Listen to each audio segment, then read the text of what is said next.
Yeah.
Yes. I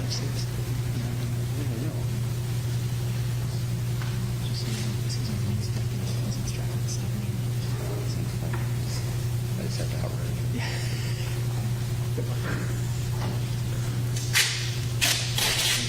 You got short bursts. I do. I can do 12 yards pretty easy.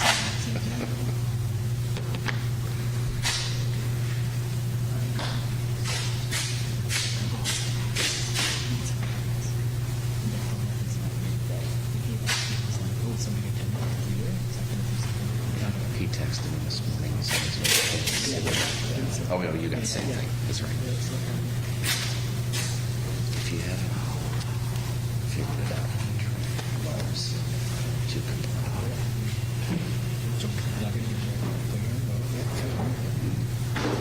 He got it. Yeah.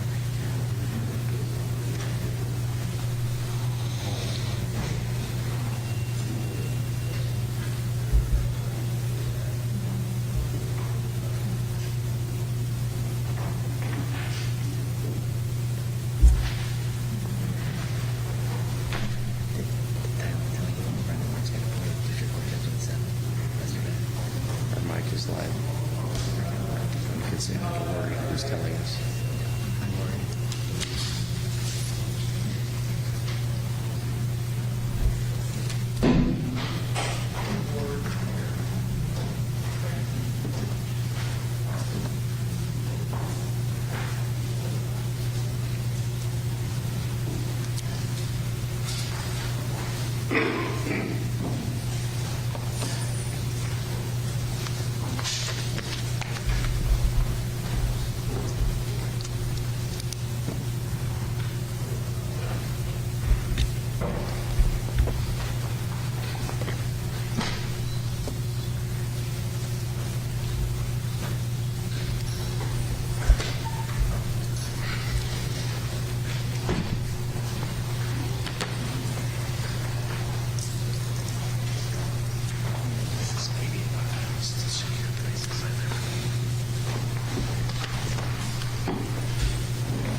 All right. Good morning, everyone. Please be seated.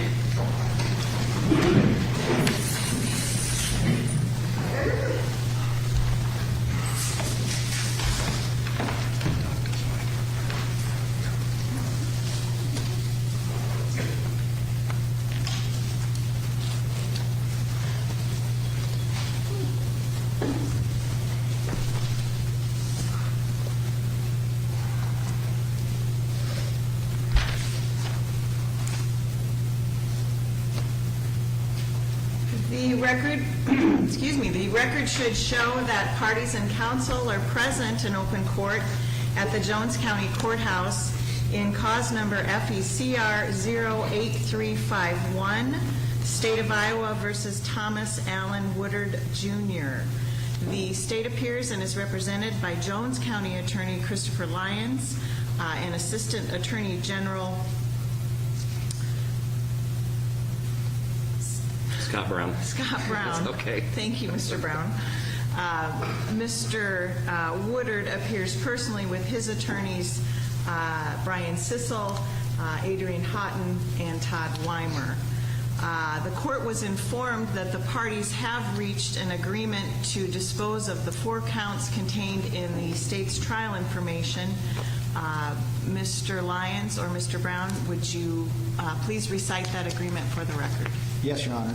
In exchange for Mr. Woodard's plea of guilty to all 4 crimes as currently charged, the state has made arrangements that upon sentencing, Mr. Woodard will be transferred to the custody of the state of Nebraska to begin service of his term of incarceration with their Department of Corrections, not ours.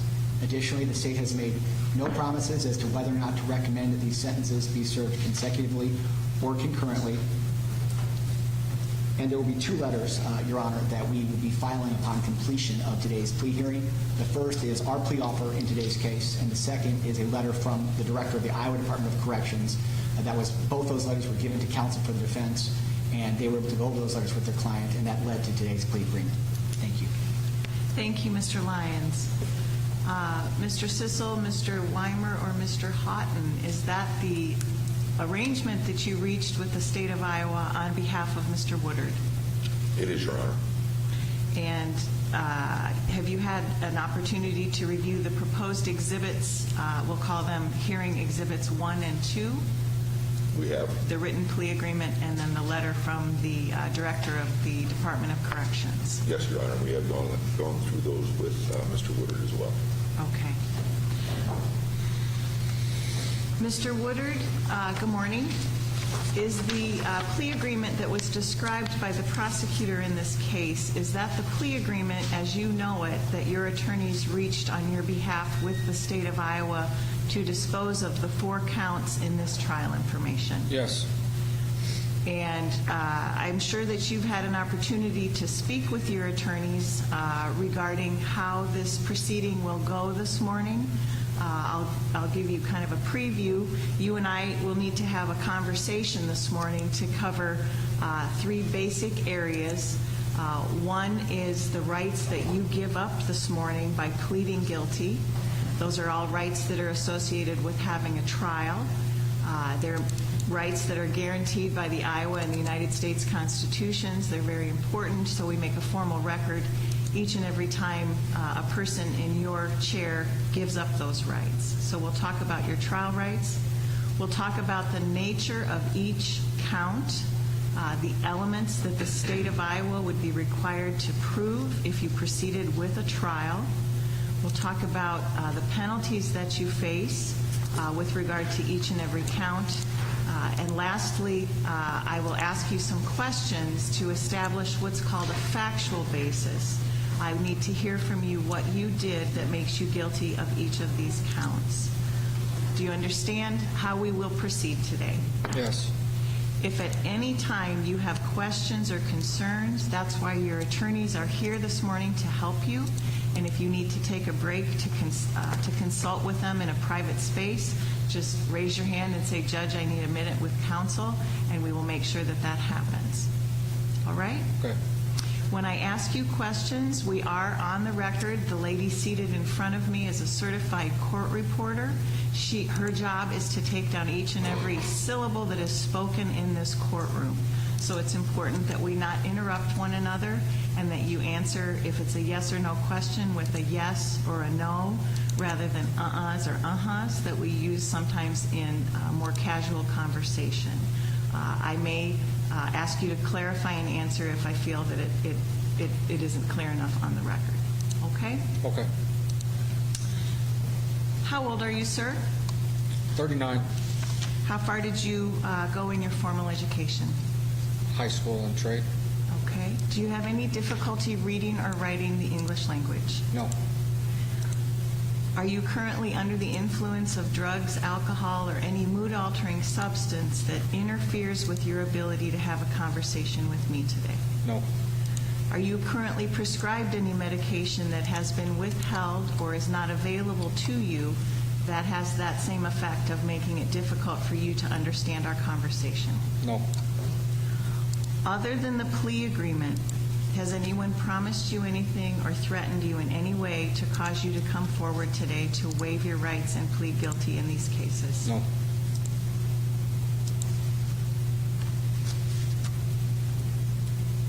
Has anyone threatened you or promised you anything? No. Okay. The plea agreement was described by Mr. Lyons, and that's a plea agreement that has been reached by your team and the state, with obviously the State of Iowa Department of Corrections and the Nebraska Department of Corrections. The court doesn't have any control over that. Do you understand that? Yes. What I can tell you is that the sentence, when we reach that point in your case, that it will be no less than life in prison if we proceed with the pleas today. The consecutive or concurrent, that would be the only question, but what I can guarantee you is that if I accept your pleas today, when you are sentenced, you will be sentenced to spend the rest of your life in prison without any possibility of parole. Do you understand that, sir? Yes. By pleading guilty today, you give up your right to a trial. You give up the right to a speedy and public trial. Do you understand that? Yes. You give up two different types of trials. You give up the right to have a trial to a 12-person jury. You also give up the right to have a trial to the court, or what's called a bench trial. Do you understand that you give up both of those trials by pleading guilty today? Yes. With the jury trial, you are also waiving your right to have some participation in selecting that jury. We would start out with a group larger than 12, and you would be able to consult with your attorneys and have input as to how that jury was whittled down to the 12 people that we would need to hear the case.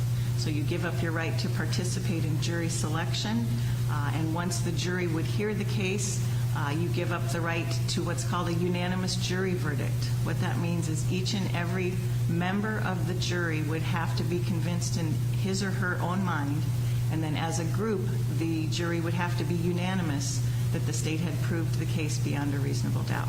Do you understand that? Yes. As you sit here today, sir, the law presumes that you are innocent and not guilty. By pleading guilty today, you give up the right to the presumption of innocence, and you give up the right to have the state prove its case in an open court, proving each and every element of each and every charge beyond a reasonable doubt. Do you understand that you give up the right to the presumption of innocence, and you also give up the right to have the state prove its case beyond a reasonable doubt?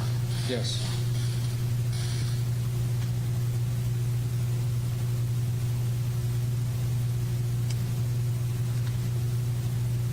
Although the law places the burden of proof beyond a reasonable doubt squarely on the state, you would have the right to formulate and present a defense. If I accept your guilty pleas today, there will not be a trial, and you will be giving up your right to present a defense, to call witnesses, and to subpoena witnesses who know something about this incident that may help you formulate and present a defense. If they don't want to be present in court, you would have the right to use an order called a subpoena to force those people to be present to give testimony. Do you understand by pleading guilty, you give up the right to formulate a defense, to call witnesses, and to subpoena witnesses? Yes. You also give up the right to confront and cross-examine the witnesses that the state would call. If we proceeded to trial, I anticipate that the state would call a number of witnesses. If we tried the case in this particular courtroom, those witnesses would be seated either to my left or to my right, but they would be in close proximity, so you would have the opportunity to look them in the eye as they gave their testimony. And through your attorneys, you would have the right to ask questions of each of those witnesses to bring out portions of their testimony that would be helpful to your side of the case. Do you understand by pleading today, there won't be a trial, and you will give up the right to cross-examine and confront any of the state's witnesses? Yes.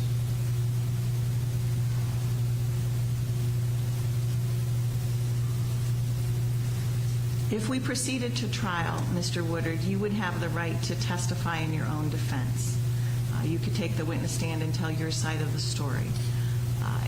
On the other side of that coin, if you consulted with your attorneys and decided that you wanted to have a trial, but that you didn't want to take the witness chair and testify, no one could force you to testify in your own case. Not the state of Iowa, not the court, not your attorneys. No one has the power to force you to testify. If we proceed with the guilty plea today, when we get to the portion of this guilty plea, when I ask you about what you did with regard to each of these counts, when you answer my questions, you will be giving up your right to remain silent, and you will be incriminating yourself by making those answers. Do you understand by waiving your right to a trial, you give up the right to testify and you give up the right to remain silent? Yes. If you proceeded to trial and you elected not to testify and you relied on your right to remain silent, the state could not comment on your silence, and I would instruct members of the jury that in no way could they infer that you had anything to hide or that you were guilty based on your election to remain silent at trial. Do you understand that that is a part of your right to remain silent? Yes. One of the rights that you will never be asked to give up, Mr. Woodard, is your right to counsel. Your attorneys are here this morning. As I mentioned, if you want to consult with them at any time, we'll take a break so that you can speak with them. Have you had an opportunity to review the facts of this case and any defenses that you might have with your attorneys? Yes. Are you satisfied with their advice and services up to this point? Yes.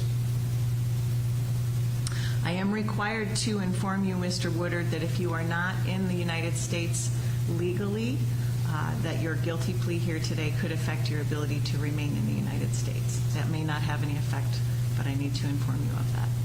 Okay. Okay? Let's turn our attention to the charges in the state's trial information. Mr. Woodard, did you have an opportunity to review the state's trial information that was filed on April 1st of 2021? Yes. In that document, that's the formal charging document, the state charged you with 4 separate offenses, 2 counts of murder in the first degree in violation of Iowa Code Sections 707.1 and 707.2, subsection 1, subsection D. In count 3, both of those are Class A felonies. In count 3, the state charged you with the Class B felony of kidnapping in the second degree in violation of Iowa Code Sections 710.1 and 710.3, subsection 1. In count 4, the state charged you with another Class B felony, that being attempted murder in violation of Iowa Code Section 707.11, subsection 1, and 707.11, subsection 2. Do you feel that you have a general understanding of what the state has accused you of when it filed that trial information? Yes. With regards, we'll start with counts 1 and 2. The state, as I mentioned, each and every time I reference something that the state must prove, it is always by proof beyond a reasonable doubt. That is the highest burden of proof that we have in the justice system. So any element that the state is required to prove is by that beyond a reasonable doubt standard. With regard to count 1, the state, if you proceeded to trial, would have to prove the following elements. First, the state would have to identify you as the person who did something.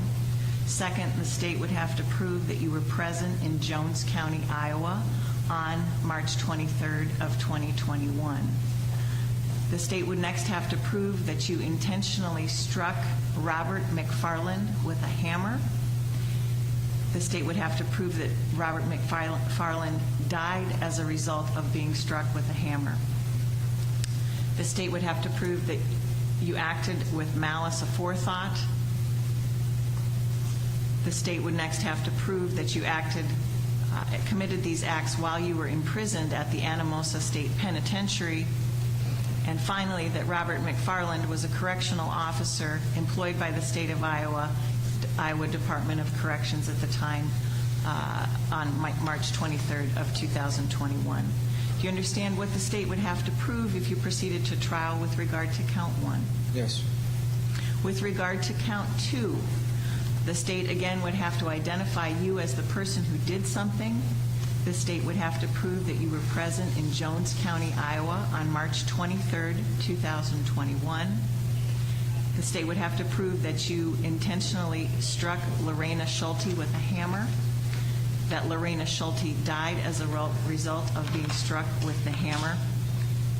The state would have to prove that you acted with malice of forethought, and that when you committed these acts, you were imprisoned lawfully at the Anamosa State Penitentiary, and that Lorena Schulte was a nurse working as a public employee for the Iowa Department of Corrections on March 23rd of 2021. Do you understand what the state would have to prove with regard to count 2 if you proceeded to trial? Yes. With regard to count 3, kidnapping in the second degree, again, the state would have to identify you as the person who did something while present in Jones County, Iowa. Specifically, the state would have to prove that you were in Jones County on March 23rd of 2021, and that you confined Lori Mathis, or that you aided and abetted Michael Dutcher in the confinement of Lori Mathis. That you did so with the specific intent to interfere with the performance of a government function, or aided and abetted Michael Dutcher, who had the specific intent to interfere with the performance of a government function. Element number 3, the state would have to prove that you knew that you did not have the consent of Lori Mathis to do so, or again, that you knew that Michael Dutcher, whom you aided and abetted, did not have the consent of Lori Mathis to commit the confinement.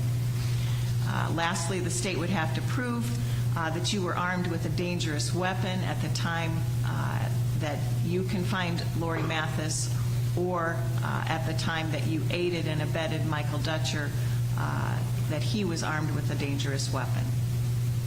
Do you understand the elements that the state would have to prove if you proceeded to trial with regard to count 3? Yes. In count 4, with regard to the offense of attempted murder, the state again would have to prove that you were the person who did something, that you were present in Jones County, Iowa on March 23rd of this year, 2021. The state would have to prove that you struck McKinley Roby repeatedly with a hammer, or that you aided and abetted Michael Dutcher, who struck McKinley Roby with a hammer. The state would next have to prove that through your acts, or the acts that you aided and abetted, that you expected to set into motion a force or a chain of events which would cause or result in the death of McKinley Roby.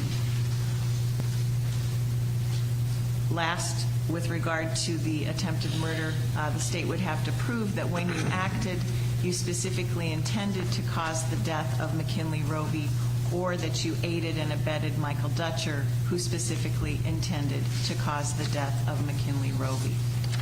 Do you understand the elements that the state would be required to prove beyond a reasonable doubt if you continued with your plea of not guilty and we had a trial? Yes.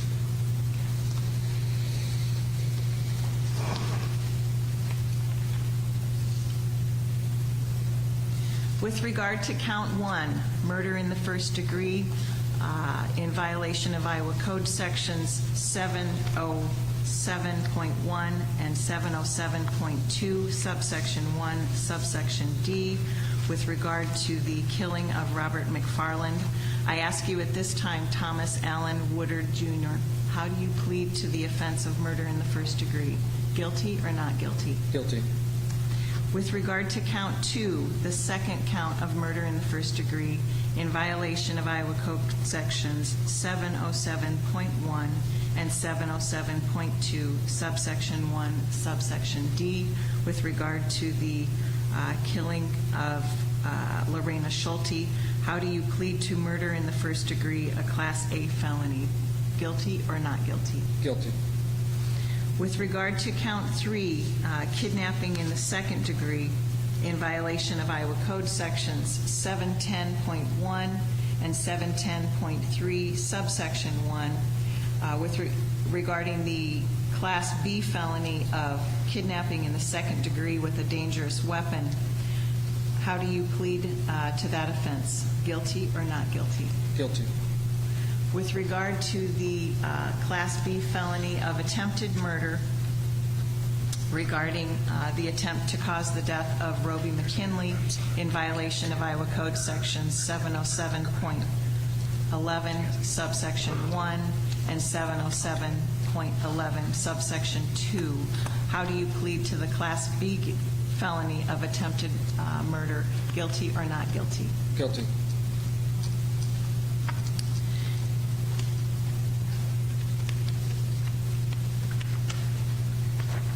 With regard to count 1, Mr. Woodard, were you present and imprisoned at the Anamosa State Penitentiary located in Jones County, Iowa on March 23rd, 2021? Yes.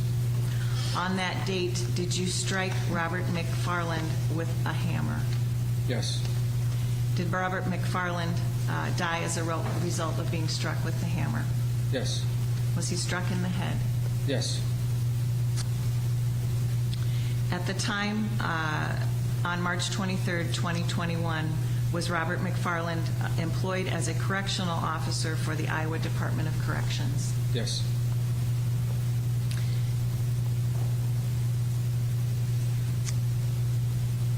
Mr. Lyons or Mr. Brown, is there additional factual basis necessary with regard to count 1? Judge, if I may, the defendant in this case has to act with malice of forethought. I have the full definition of that right here, if you would like me to read that for the benefit of the defendant before he provides us further facts. Go ahead. The definition of malice of forethought is malice is a state of mind which leads one intentionally to do a wrongful act to the injury of another, in disregard of the rights of another, out of actual hatred or with an evil or unlawful purpose. It may be established by evidence of actual hatred or by proof of a deliberate or fixed intent to do injury. It may be found from acts and conduct of the defendant and the means used in doing the wrongful and injurious act. Malice requires only such deliberation that would make a person appreciate and understand the nature of the act and its consequences as distinguished from an act done in the heat of passion. Malice of forethought, more specifically, is a fixed purpose or design to do some physical harm to another which exists before the act is committed. It does not have to exist for any particular length of time. I would inform the court, as it concerns Mr. McFarland, the blows to his head, there were multiple blows that were found at autopsy, at least 2. to the back of his head, which caused his death. So more specifically with the facts, I think if the defendant can expand on those to fit that definition, the state would be satisfied. Thank you, Mr. Brown. Mr. Woodard, did you strike Robert McFarland with a hammer in the back of his head more than one time?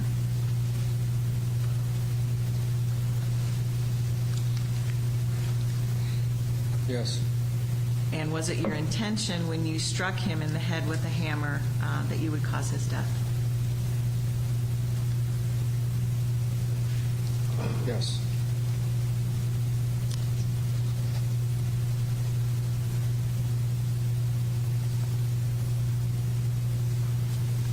Did you act with, you listened to the definition, the legal definition of malice of forethought.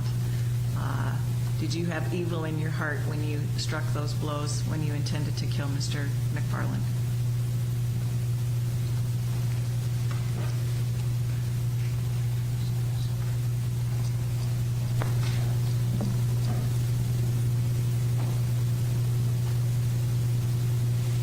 Let me rephrase that.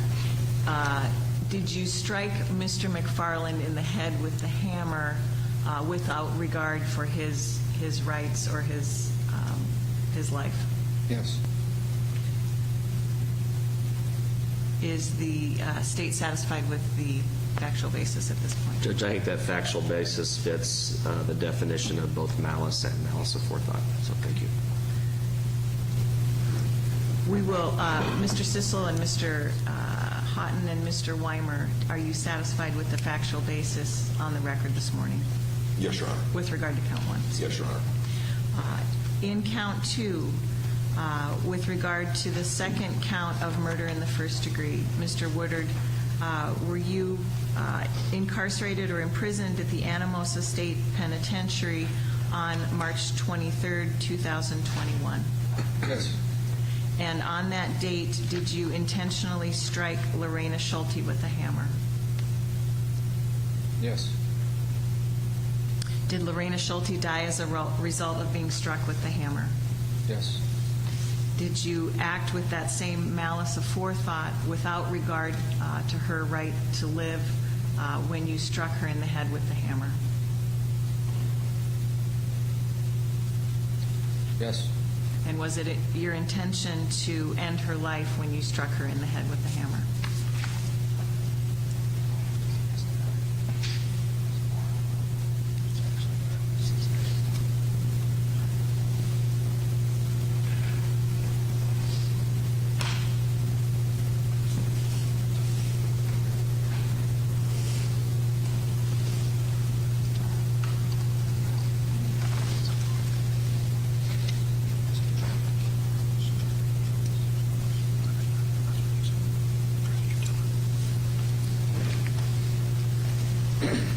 To repeat that question? Was it your intention, Ms. Novak, could you read back that question, please? Question, was it your intention to end her life when you struck her in the head with a hammer? No. My intention was to control the situation and not have the alarms raised to get help in there. I was simply trying to stop her from calling for help.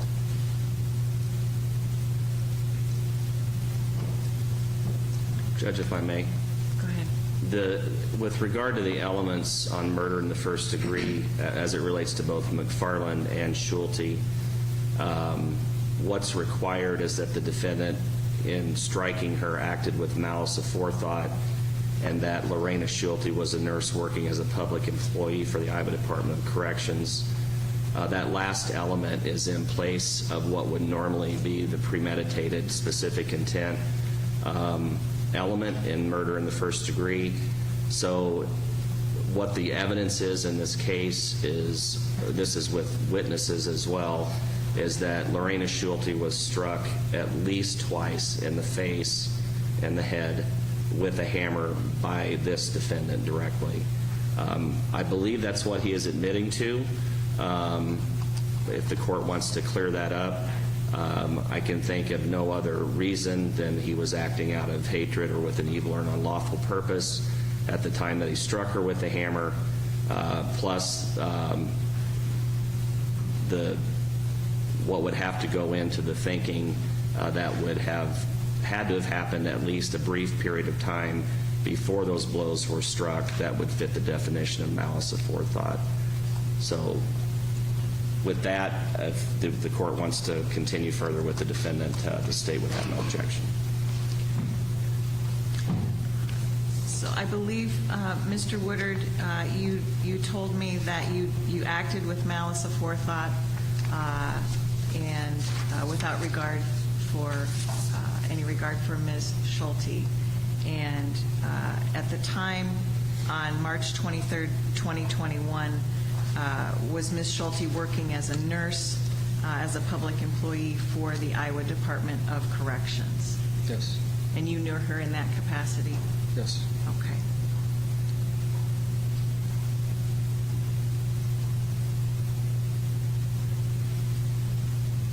Mr. Sissel, Mr. Weimer, or Mr. Houghton, do you believe there is additional factual basis required with regard to count 2? I don't believe so, Your Honor. Mr. Brown or Mr. Lyons, do you believe we need additional factual basis?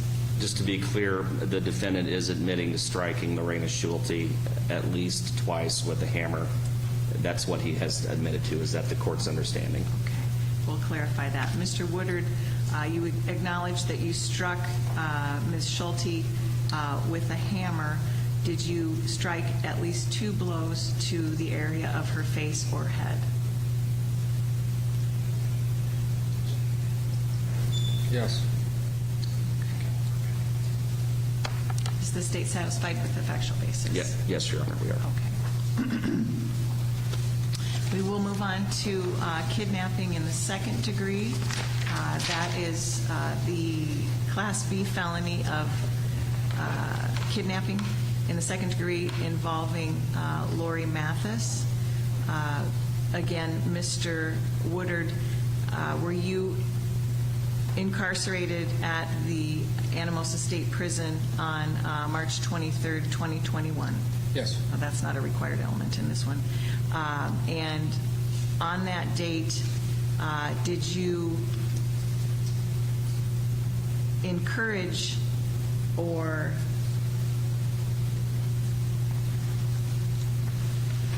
direct Mr. Michael Dutcher to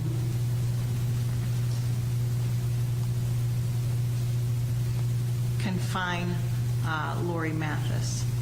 Yes. And at the time, was Michael Dutcher armed with a dangerous weapon, specifically a hammer? That I'm not sure of. Did you see Mr. Dutcher take a hold of Miss Mathis? No, I did not. I saw her in the room. I didn't see her grab her. While Mr. Dutcher had Ms. Mathis in the room, did he have a hammer in his hand? I believe so. He did? Yes. And did you know that neither you nor Mr. Dutcher had Ms. Mathis' authority or permission to confine her in that room? Yes. And did she make that known by gasping or screaming when she entered the room, that she did not want to be there? Yes.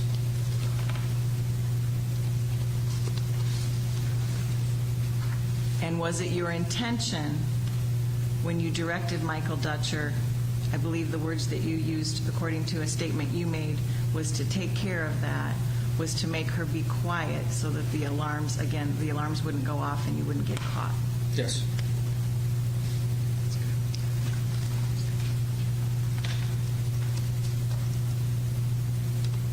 So you did that, or you aided and abetted Mr. Dutcher in confining Miss Mathis in order to interfere with the specific intent to interfere with the performance of a government function. Is that accurate?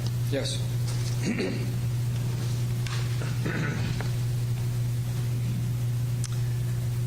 Is the state satisfied with the factual basis for the Class B felony of kidnapping in the second degree regarding Lori Mathis? We are satisfied with that. However, I don't know if the court has provided a further definition concerning aiding and abetting, as it also relates to specific intent. I don't mean to step on your toes, but I have it right here if you would like me to read it the same as I did with malice and malice of forethought. Is that okay? That's fine. Thank you, Mr. Brown. It's a bit long. So aid and abet means to knowingly approve and agree to the commission of a crime, either by active participation in it or by knowingly advising or encouraging the act in some way before or when it is committed. Conduct following the crime may be considered only as it may tend to prove the defendant's earlier participation. Mere nearness to or presence at the scene of a crime without more evidence is not aiding and abetting. Likewise, mere knowledge of the crime is not enough to prove aiding and abetting. The crime charged, kidnapping in the second degree, requires a specific intent. We must prove this in order to prove aiding and abetting.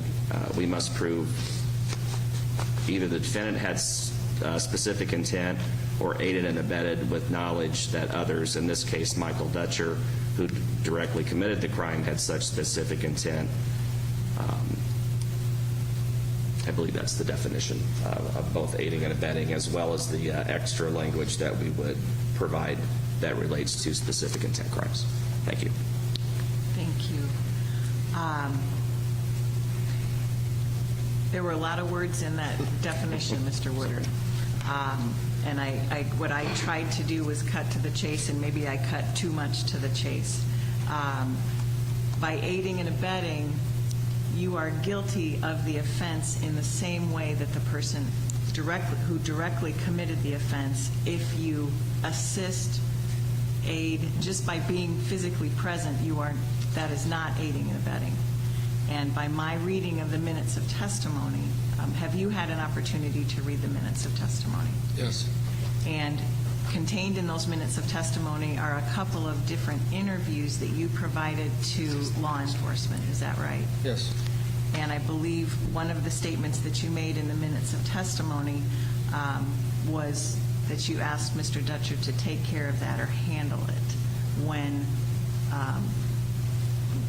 Lori Mathis, as well as when Ms. Schulte and Mr. McKinley came in, but specifically with Ms. Mathis, you asked him to take care of it or handle it. Is that correct? That was in his minutes of testimony, not mine, but that was the plan. That was the plan? Yes. And did you utter those words? Not in the room, but before, yes. So would it be fair to say that you had encouraged Mr. Dutcher to take care of anybody or to eliminate anybody who might raise an alarm, yell or scream, and direct attention toward what you were doing in the break room at the prison? Yes.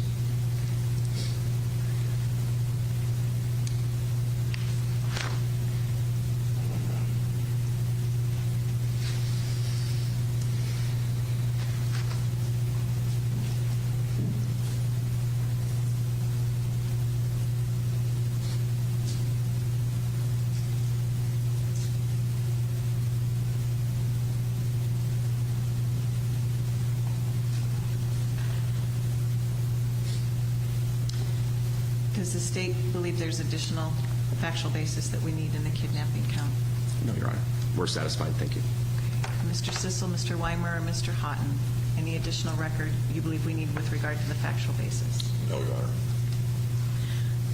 With regard to count 4, again, the Class B felony of attempt to commit murder.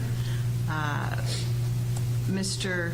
Woodard, were you present in Jones County, Iowa by residing at the Anamosa State Penitentiary on March 23rd, 2021? Yes. And on that date, did you strike McKinley? Well, at one point, did Mr. McKinley Roby come into the room where Ms. Schulte and Mr. McFarland were lying on the floor injured. Yes. And when Mr. McKinley came into the room, did you strike him with a hammer? Yes, I did. And when you were striking Mr.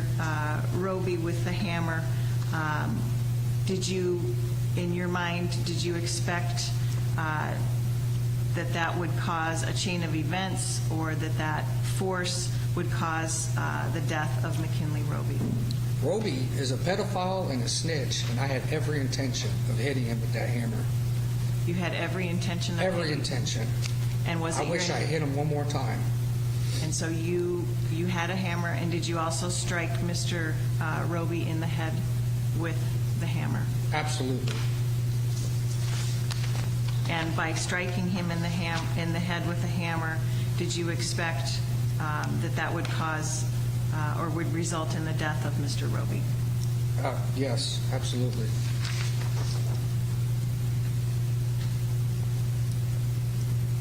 And that was your intention, was to cause his death. Is that accurate? Yes. Is the state satisfied with the factual basis with regard to count 4, attempt to commit murder? We're satisfied with that factual basis, Your Honor. And Mr. Sissel, Mr. Weimer, and Mr. Houghton, are you satisfied with that factual basis? We are, Your Honor. Mr. Woodard, I mentioned the minutes of testimony just briefly, and you indicated that you had an opportunity to read those, and obviously you read them very carefully. May I rely on the contents of the minutes of testimony in addition to the statements that you made this morning in finding that there are factual bases for each of these pleas? Yes.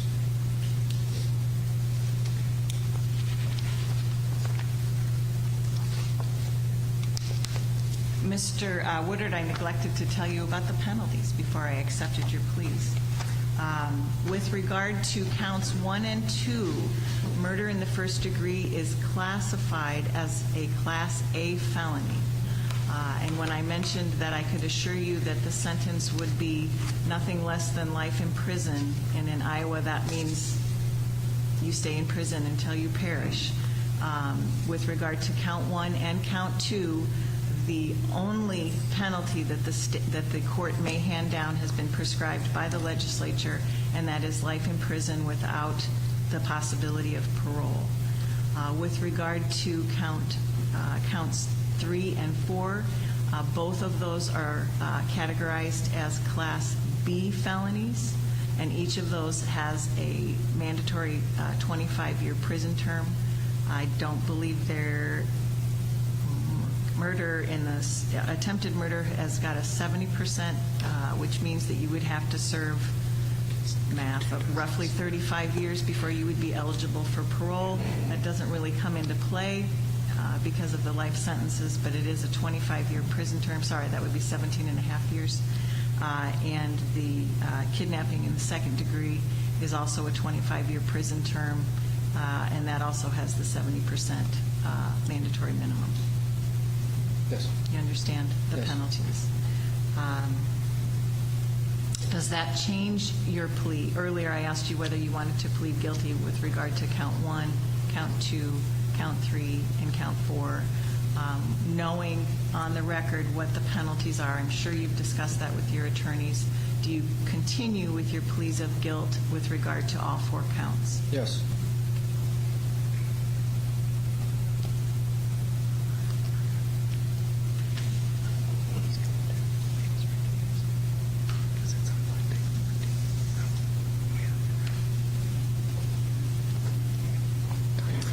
Based on Mr. Woodard's statements in open court this morning, I find that he has knowingly, intentionally, and purposefully, voluntarily waived his rights associated with a trial, whether it's to the court or to a jury.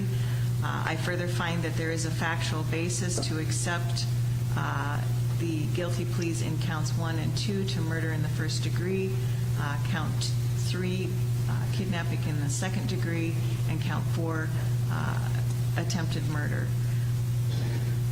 Mr. Woodard, you do have the right to file a motion in arrest of judgment. If you believe that I made any mistakes in the guilty plea this morning, you would need to file a motion in arrest of judgment to point out the defects or the problems with the guilty plea. That would have to be addressed by the court prior to your sentencing. Under the rules of criminal procedure, that motion must be filed within 45 days of today's date and at least 5 days before a sentencing date. It's my understanding that you are requesting an expedited sentencing date, and we will accommodate that when we coordinate the schedules, not only in this room, but if there are family members who wish to be present for the sentencing, we will coordinate with those schedules as well. The court will formally receive and make part of the record hearing exhibits 1 and 2 proffered by the state without any objection by Mr. Woodard. Those documents setting out the written plea agreement between the parties, as well as a letter from the Iowa Department of Corrections and the Nebraska Department of Corrections. Those documents will be made part of the record today. Just the letter is authored by myself, formalizes the plea agreement, and the other letter is from the Iowa Department of Corrections, which indicates their agreement with Nebraska. There's not a letter from Nebraska. Okay. The defense has been provided both of those. So, very good. Any additional record this morning on behalf of the state? I know that we had discussed a sentencing date before. If the court was still going to accommodate that, I think that's less than 15 days from today's date. I don't know if you want to take that issue up at this point. And there is a PSI that would be required for counts 3 and 4, but which I believe the defendant is waiving the use of that. I didn't know if you wanted to take both of those up at this time or if you would do that at sentencing, but that's the only other two things that I can think of. Okay. Other than those rights that would be waived if and when there's an expedited sentencing, further record on behalf of Mr. Woodard, Mr. Sissel? Only, Your Honor, we would waive the preparation of a PSI in this case, and also he understands that having an expedited sentencing date would somewhat hamper if he decided to file a motion of arrest, but certainly we could file within 5 days if that's his desire. Okay, very good. The initial sentencing date that we discussed, I do have a conflict with that on the 20th. So I would ask you to look for another day, and I will try to make myself available. I'm scheduled to be at a conference. And Mr. Woodard, we will talk about this when we get together for the sentencing hearing, but the motion and arrest of judgment that I described is important to you because if at some point you wanted to take an appeal based on defects or problems with the plea proceeding this morning, you would need to file that motion and arrest of judgment. If you have any question about that motion, your attorneys are more than able to help you and answer any questions that you have. But when we get back together, I will go through the right that you have to have a lengthier delay if we're within the 15 days to have the pre-sentence investigation report prepared. With regards to counts 3 and 4, I believe the code says that I'm not supposed to do it with regards to counts 1 and 2, but we will talk about that at the sentencing again. Okay? If there's nothing further, we will adjourn. Thank you, folks. Thank you, Judge.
Aye.